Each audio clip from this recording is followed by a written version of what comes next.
Bienvenue Omar Benjeloul. Merci Rachid. Merci d'avoir accepté notre invitation. Je rappelle que vous êtes avocat international puisque vous plaidez dans plusieurs tribunaux, à la fois au Maroc, à la fois à l'étranger, mais que vous êtes également docteur en droit international du développement à l'université de Nice. Tout à fait. Nice-Sophie Antipolis, oui. Ici en Antipolis, et que vous êtes aussi professeur associé à l'Université internationale de Rabat. Absolument. Notamment sur les questions liées à la régionalisation. Tout à fait. Ça tombe très bien parce qu'on va aussi en parler. Parfait. Mais on va commencer par, parce que je rappelle simplement le contenu, le menu complet de ce débat d'aujourd'hui, entrée plat dessert, l'article 9, qui a fait beaucoup de remous. Et je sais que les avocats, dont vous, il y a une certaine levée du bouclier, donc on va essayer de comprendre aussi le pourquoi du comment, donc on va démarrer avec ça. Le manifeste hors la loi, qui se traduit par une pétition en ligne aujourd'hui, un appel à la mobilisation citoyenne. C'est intéressant de savoir comment une robe noire comme vous pense aussi de ce phénomène et ce mouvement spontané citoyen. Et on finira bien sûr par la régionalisation, puisque vous planchez dessus depuis des années. L'article 9. D'abord, le fait que de mettre le pouvoir judiciaire en deçà du pouvoir exécutif est une hérésie démocratique qui porte atteinte aux principes constitutionnels, notamment de la séparation et de l'équilibre des pouvoirs. Pourquoi ? Parce que tout simplement, l'article 9 introduit fallacieusement, parce qu'en la forme il y a des problèmes, on va en parler, dans la loi de finances, fait obstruction à l'exécution des jugements prononcés par le système judiciaire national. Non, on va revenir effectivement par sur ces le pouvoir exécutif. On va simplement. Qu'est-ce qui vous gêne fondamentalement ? Ce qui nous gêne, ce n'est pas une gêne. Ce n'est pas une gêne, c'est plus que ça. C'est-à-dire que là, il y a, comme je vous ai dit, un coup d'État institutionnel. Aujourd'hui, le pouvoir exécutif, le gouvernement, peut ne pas, avec cet article 9, une fois qu'il sera mis en vigueur, peut ne pas exécuter les décisions de justice. Vous imaginez... Vous dites ça après les engagements pris par Mohamed Benchaboun, ministre de l'économie et des finances et en charge de la réforme de l'administration. Ce sont des engagements communicationnels. Il ne peut rien y avoir de concret. Ce qui est concret, c'est cet article 9 qui va être adopté. Ce qu'il a dit devant les élus de la première chambre et de la deuxième chambre la semaine dernière. J'ai eu vent de sa réaction. C'est une réaction complètement communicationnelle qui ne comprend pas quels sont les enjeux de la mise en place de l'état de droit, de l'équilibre des pouvoirs. Si vous me permettez de m'expliquer par rapport à nos téléspectateurs pour qu'ils comprennent pourquoi c'est un coup d'État institutionnel, et à la limite peut-être que même ce gouvernement comprenne suite à notre émission pourquoi c'est un coup d'État institutionnel. d'abord, le gouvernement a le droit, à partir de la mise en place de cet article 9, a le droit de ne pas exécuter les jugements. Ce qui veut dire que l'autorité de la chose jugée perd de son sens. Le pouvoir judiciaire perd de son sens. Et permettez-moi de vous dire, c'est que ce gouvernement fait obstruction à des jugements prononcés au nom de Sa Majesté le Roi. Mais lorsque Mohamed Benchaboun a pris une série d'engagements, comme je disais, dont l'engagement de l'État pour l'exécution de tous les jugements contre l'État inférieur à 1 million de dirhams en 2020. Le fait aussi de prendre l'engagement que tous les jugements seront exécutés avec une exécution qui ne peut pas dépasser 4 ans. Rachid, on n'est pas... Ça, c'est bien les dire. Ça, c'est les dire de Mohamed Benchaboun. On ne négocie pas l'exécution des jugements et le prononcé du droit par la justice dans le cadre de délai. On n'est pas en train de vendre un service ou bien de vendre de la marchandise sur un marché. Ce qui se passe, c'est que je vais vous donner 2 grands exemples. Vous savez, nous avons des millions de fonctionnaires, n'est-ce pas ? Ces millions de fonctionnaires, une fois qu'ils seront soumis à un abus de pouvoir par leur hiérarchie administrative, ils vont s'adresser à qui ? Au tribunal administratif qui est mis en place en 1993. Ce tribunal administratif va leur donner gain de cause, en première instance et en appel. Figurez-vous qu'un père de famille, ce sont des millions de pères et de mères de famille, n'est-ce pas, qui nourrissent leurs enfants, qui mettent leurs enfants dans des écoles, et vu la privatisation ambiante, qui éventuellement prennent des crédits par rapport à une stabilité de logement et une stabilité immobilière. Il se passera que l'administration sera en mesure de les envoyer faire un tour et de ne pas exécuter les jugements qui seront en leur faveur, notamment dans le cadre de la réintégration, notamment dans le cadre du dommage et intérêt. Un deuxième exemple qui est lié à la question économique, vu que vous avez cité le ministre des Finances et de l'économie. Eh bien, Et figurez-vous, de la réforme de l'administration. éventuellement, Et donc de la réforme du budget de l'État. tout à fait, Ouais. ça altère ce qu'on appelle la confiance dans le marché. Deux grandes institutions que sont le marché et la démocratie ont besoin de confiance. La première entreprise du Maroc, qui est la PME, ne sera pas en mesure de se faire payer. C'est-à-dire qu'elle sera soumise à un abus de pouvoir de l'administration qui sera en mesure, laissez-moi juste finir, qui sera en mesure de ne pas payer sa dette. Donc, qu'est-ce qu'on en fait? C'est-à-dire, c'est une entreprise qui va recruter du monde, c'est une entreprise qui va mobiliser de son propre capital, de son propre finance, pour répondre à un service, pour répondre à un marché public. Eh bien, l'administration leur dira, non, on ne vous paye pas, donc c'est une forme d'amnistie financière. Peut-être qu'on parlera des raisons par la suite. Complètement, mais qu'est-ce que vous dites aussi à l'égard de ces réseaux mafieux, on peut dire des réseaux mafieux, qui seraient mêlés à faire des choses pas très honnêtes, pas très catholique comme on dit, et qui effectivement mettrait à mal aussi l'État et les finances publiques par des procès intentés à l'État, voilà, avec des choses qui sont pas très claires. Mais, vous êtes au courant de ça? Mais attendez.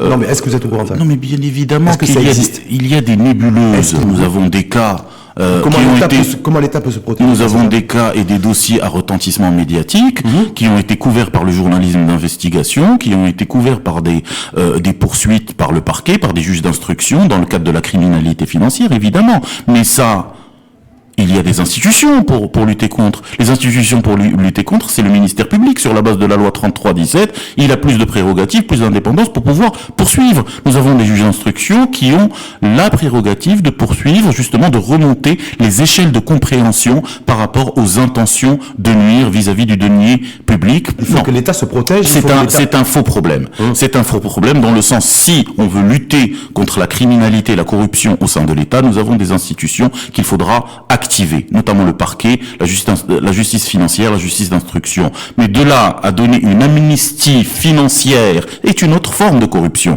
De donner une amnistie financière à 95 000 élus locaux est une autre forme de corruption. Et aujourd'hui, nous devons éventuellement, devant l'unanimisme négatif des élus dans les deux chambres, il y a l'exception de constitutionnalité qu'en tant que corps d'avocats, nous tentons éventuellement de saisir. Nous avons un autre problème, c'est que la loi organique sur l'exception de constitutionnalité n'est pas entrée en vigueur, mais nous allons éventuellement opter pour toutes les solutions afin de barrer la route à cet article. Et je précise, l'article 9 de la loi, du projet de loi de finances. Qui a été validé à la Chambre des conseillers. À la Chambre des conseillers à minuit. Oui. C'est pour vous dire la dimension catiminique de ce hijack légal. La gestion politique de ce dossier, de cet article 9. C'est une amnistie financière donnée au gouvernement. C'est une amnistie financière donnée au gouvernement, bizarrement à la veille des élections, et puis surtout aux dépens de l'équilibre et de la séparation des pouvoirs. C'est-à-dire qu'on fait obstruction à l'équilibre du pouvoir entre législatif, exécutif et judiciaire. On met le judiciaire en deçà des autres pouvoirs, et puis deuxièmement, on fait obstruction à des jugements qui sont rendus au nom de Sa Majesté le Roi. Donc j'aimerais bien savoir quelle est l'idée qu'ils se font de l'état de droit et du processus démocratique. Je précise aussi que cet article 9 est lié à la question de l'exécution judiciaire, donc nous sommes sous couvert de quoi? De la procédure civile. L'exécution judiciaire n'a absolument rien à faire dans la loi de finances ni dans la logique de finances publiques. Nous sommes dans le cadre de l'exécution judiciaire, donc en la forme, n'importe quel tribunal, même de première instance, dira que c'est une norme complètement illégale et complètement inconstitutionnelle. Quand une collectivité locale X est poursuivie en justice perd, c'est l'État qui paye, c'est les finances publiques, c'est nos impôts, à vous et à moi, on est bien d'accord? Éventuellement, bien sûr. C'est pas éventuellement, je pense que c'est de l'argent public. Oui, bien sûr. Donc c'est notre argent. Mais bien sûr. Donc, mais la question se pose autrement, c'est-à-dire que d'abord il y a un processus d'éligibilité, ensuite il y a un processus de transparence par rapport à la gestion du denier public, il y a des contrôles de légalité par rapport au marché public qui doivent se faire par l'autorité déconcentrée. Bref, il y a une gestion du denier public. Ce n'est pas aux dépens de la séparation des pouvoirs et de l'état de droit qui instaure la confiance en matière démocratique et en matière du marché que nous devons éventuellement faire des économies sur nos finances. La rationalisation des finances publiques passe par d'autres créneaux que celui de mettre en péril l'autorité de la chose jugée. Et maintenant que c'est passé en première chambre et en deuxième chambre, vous allez les avocats. L'exception d'inconstitutionnalité, qu'est-ce que vous comptez faire? saisir la Cour constitutionnelle pour invalider cette loi de finances. Ça, c'est la position aujourd'hui des avocats des Parfaitement. Barreaux des avocats et de quelques élus à l'intérieur des deux chambres. Le groupe CDT, les députés de la Fédération de la gauche démocratique et quelques députés des partis nationaux, malgré leur dissidence par rapport à la position unanimiste. Affaire à suivre alors. Affaire à suivre, absolument. Sur les libertés individuelles, ça c'est le deuxième sujet. Je vais pas dire que c'est le plat de résistance de notre débat d'aujourd'hui, mais est-ce que les robes noires sont aussi engagées pour l'article 9 du projet de loi de finances que pour les libertés individuelles et ce manifesteur la loi et ce collectif 490? Sur les libertés individuelles, j'ai pas trouvé une robe noire. Si appeler à soutenir la mobilisation autour du manifesteur la loi, à cette pétition en ligne qui a été lancée il y a quelques jours. Sur les libertés individuelles, c'est un débat qui ne fait pas unanimité, contrairement à celui de l'article 9 qui touche au fond le processus démocratique dans notre pays, la question de l'état de droit. Les libertés individuelles, c'est d'abord un débat sociétal. C'est un débat relatif à un projet de société. C'est un débat à la limite philosophique, très ancien, qui s'inscrit dans l'historicité, qui s'inscrit dans la controverse, qui s'inscrit dans le contradictoire. Aujourd'hui, je suis l'avocat du collectif 490, qui a été lancé par Sonia Trab, Karima, Nargis Bnazout, Sorabi et plusieurs Leila Slimani de France et plusieurs milliers de personnes qui ont imposé, qui ont remis sur la table ce débat. Nous avons éventuellement, nous nous sommes organisés pour saisir les instances et les institutions qui nous sont permis, notamment le droit pétitionnaire et le droit de présenter un projet de loi citoyen sur la base de ce qui est permis par la Constitution, mais nous nous confrontons bien sûr à des facteurs de freinage et à des inerties institutionnelles et procédurales. Moi, Benjoulou, lorsque vous avez dit d'emblée d'ailleurs, d'entrée, pour dire, en tout cas, c'est autant l'article 9, projet de loi de finances, fait l'unanimité ou la quasi-unanimité au niveau des avocats. D'ailleurs, permettez-moi, j'ouvre une parenthèse sur l'article 9, j'ai oublié de dire quelque chose. Parmi nos actions, si toutefois l'exception d'inconstitutionnalité et donc la saisine de la Cour constitutionnelle souffrerait de certains obstacles, nous pourrons toujours user de l'article 42 de la Constitution, qui est celui de l'arbitrage royal. Car je pense qu'un jugement prononcé, encore une fois, au nom du roi du Maroc, qui n'est pas exécuté par le gouvernement, cela nécessite tout de même un arbitrage royal de par le fait qu'il y a un péril dans le cadre de l'équilibre des institutions dans notre pays. Quand vous faites référence à l'article 42, parce que je l'avais noté effectivement lors de votre venue, il stipule que les jugements définitifs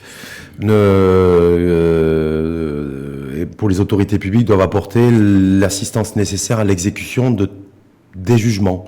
Tout à fait. Tous les discours, toutes les lignes officielles du pays sont pour l'exécution des jugements et l'autorité de la force jugée. D'ailleurs, même la création des tribunaux administratifs en 93 était dans ce sens. On va en revenir sur le liberté individuelle. Oui. Quand simplement, vous avez dit d'emblée que c'est un sujet, en tout cas l'article 9, projet de loi de finances 2020, qui fait la quasi-unanimité au sein des avocats, magistrats, c'est bien ça, mais que celui des libertés individuelles, beaucoup moins. Pourquoi ? Parce que c'est un débat de société. Et alors ? Entre modernistes, entre progressistes, entre conservateurs, qui ne voient pas... C'est un sujet d'intérêt général ? C'est un sujet évidemment d'intérêt général. Comme le projet de loi de finances, parce que le projet... Mais ce n'est pas... L'article 9 du projet de loi de finances a été présenté comme ça par le président de l'association des barreaux du Maroc en disant voilà, nous on a le souci de l'intérêt général et on le fait pas par corporatisme. Non, ça c'est évidemment. Question, voilà. Non, évidemment. Donc la question que je voulais vous poser, c'est l'article 9 de la loi de finances, c'est l'état de droit. Est-ce que c'est pas l'intérêt général ? Alors on peut pas faire la liaison entre les deux sujets. Il y a 3 dimensions d'intérêt général dans le premier sujet qui est le projet de loi de finances, notamment en son article 9. C'est la démocratie, le marché et l'état de droit. N'est-ce pas ? Liberté individuelle ? Pour les libertés individuelles, c'est le flanc liberté publique de la démocratie. Donc quelle idée nous avons pour notre société? Est-ce qu'on libère le lien social ou bien il faut éventuellement l'encadrer? Dans le cadre du collectif... Et les avocats sont divisés là-dessus. Et les avocats, évidemment, sont divisés là-dessus. Pourquoi il y a des progressistes, il y a des conservateurs, il y a des progressistes, il y a des conservateurs, dépendamment des sources philosophiques de chaque confrère ou de chaque institution de la société civile, ce qui est sain. C'est-à-dire, c'est un indicateur de bonne santé intellectuelle que d'avoir un débat au sein de notre société. En tout cas, pour notre part, le collectif sur les libertés individuelles voit d'un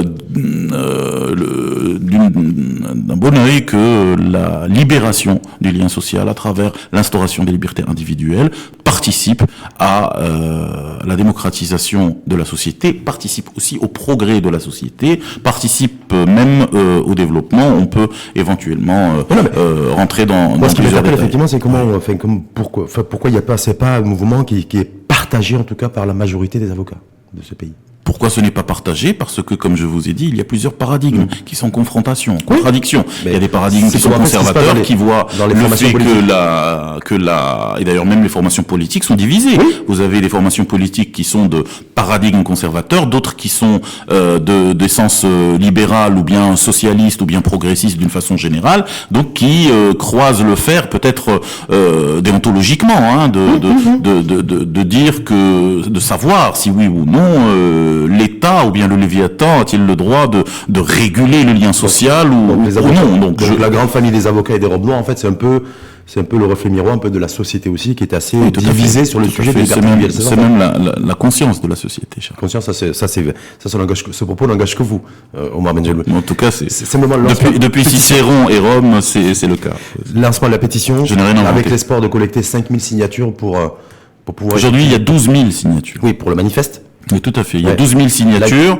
Toutefois, la procédure en ligne qui vient de démarrer arrive à 300 par rapport à des problématiques techniques et procédurales, mais aussi il y a un biais légal, c'est-à-dire qu'il n'y a absolument aucune référence légale qui nous impose de la mettre en ligne et ne pas de la poser au questeur du Parlement. J'ai eu fort heureusement une conversation personnelle avec le président du Parlement, Sila Bilmelki, qui n'est pas contre l'idée d'accueillir des représentants du collectif, mais on verra éventuellement comment tout cela va se présenter. Mais les accueillir au siège du Parlement ou les accueillir au siège de l'USFP?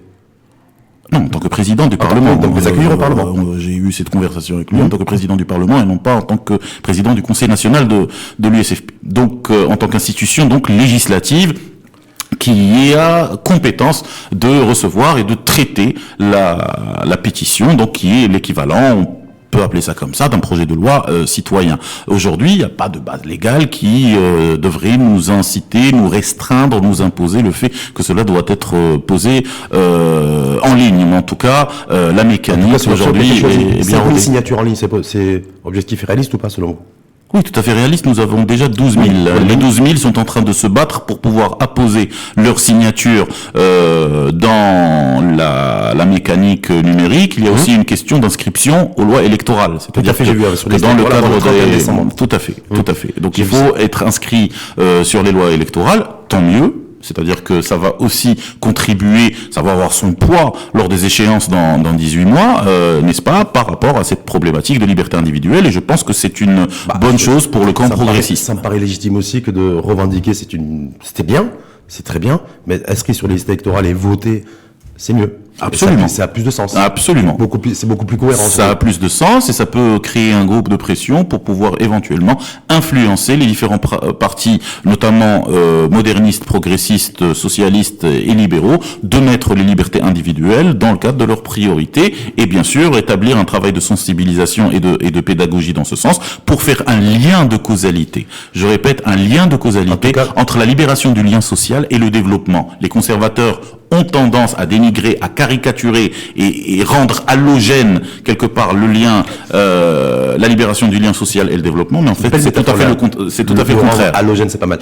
5000 signatures, donc la suite, effectivement, s'il y a collecte de 5000 signatures, l'étape d'après c'est L'étape d'après, c'est le Parlement se saisit du projet pour Et éventuellement débattre. ouvre un débat Tout à fait. au sein du Parlement. Ouvre un vote. Avec tous les élus de la nation. Tout c'est à ça fait. Et un vote qui s'ensuit d'un vote. Qui censurera. Bien sûr, il y a une logique politique, mais ce qui nous intéresse, il y a une logique de majorité, il y a une logique nombre, il y a une logique, malheureusement, Abstention, la il y a une logique statistique en démocratie, c'est une dictature, mais toutefois, pour nous, c'est une bonne chose que de faire avancer le débat au sein de l'opinion publique, mais aussi faire triompher l'esprit de la Constitution et faire avancer le débat au sein des institutions politiques. C'est une étape importante qui peut éventuellement déteindre sur d'autres sujets de société pour éventuellement se saisir des institutions en place pour débattre et voter, etc. L'égalité homme-femme en matière d'héritage. Notamment l'égalité, plusieurs sujets, l'égalité, la redistribution équitable des richesses ou autres. Peut-être tous des sujets d'intérêt. Général, tout à Voilà, fait. c'est Oui, comme tout à fait.